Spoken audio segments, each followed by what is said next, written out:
गांधी के बारे में जानने की बहुत ज़्यादा उत्कंठा हो रही है। अच्छी बात है, जाननी भी चाहिए गांधी को। गांधी दरअसल बचपन में दिखाए जाने वाले उस भूत की तरह है जो बड़े होने के बाद जब आप उस भूत की कल्पना करते हैं जिसको देख करके आप डरा करते थे, आपको हंसी छोड़ के कुछ भी नहीं आता है। गांधी जी पूरे जीवन में कई फिरकी लिया करते थे, हमेशा फिरकी ही लिया करते थे। ठीक है, उनके दर्शन जो थे गीता से प्रेरित था, इसमें कोई दो राय नहीं था। लेकिन मुझे जहाँ तक लगता है कि गांधी गीता कम कुरान ज़्यादा पढ़े थे, इसीलिए उनका झुकाव कहीं ना कहीं थोड़ा उस तरफ था। आप उनके दर्शन को पढ़ेंगे, उनको जानेंगे तो आपको पता चलेगा। एक फिरकी बताते हैं उनकी।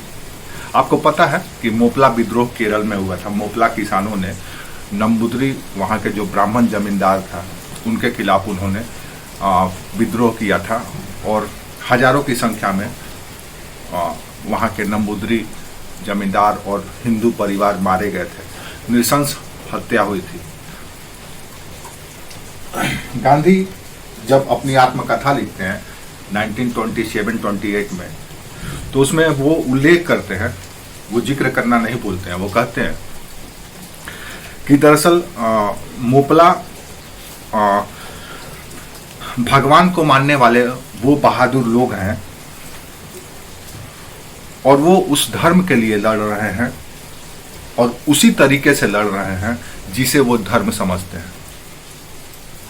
यहाँ पर गांधी मोपलाओं के हिंसा को जायज ठहरा देते हैं, यह कह करके कि ये उनका धर्म है। भले ही वो भगवान में आस्था रखते हो, लेकिन उनका धर्म ये कहता है कि तुम करो, तो कर रहे हैं, तो इसमें हम क्या कर सकते हैं। और इस तरह से जो वहाँ पे मास मर्डर हुआ था, जो बलात्कार हुआ था, रेप हुआ था, बच्चों की हत्या की गई थी, उसको गांधी ये कह करके पूरी तरह से अपना पल्ला झाड़ लेते हैं। तो गांधी का इस तरह का फिरकी आपको पूरे जीवन काल में, जीवन अवधि में दिखाई देगी। फिर भी हमारे वो राष्ट्रपिता है, हम उनका सम्मान करते हैं, लेकिन राष्ट्रपिता का उल्लेख अभी तक से कोई भी किसी भी सरकारी या आप कह सकते हैं कि कहीं भी औपचारिक स्वीकृति नहीं है। सिर्फ और सिर्फ एक मौखिक परंपरा चले आ रहा है, जिसको हम और आप निर्वहन करते आ रहे हैं। इस तरह की फिरकी आगे भी हम लोग देखते रहेंगे, जो हमारे माइंडसेट कराया गया है उस पर।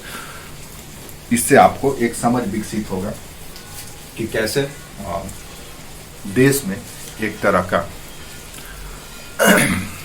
गलत सोच की परंपरा को डाला गया है।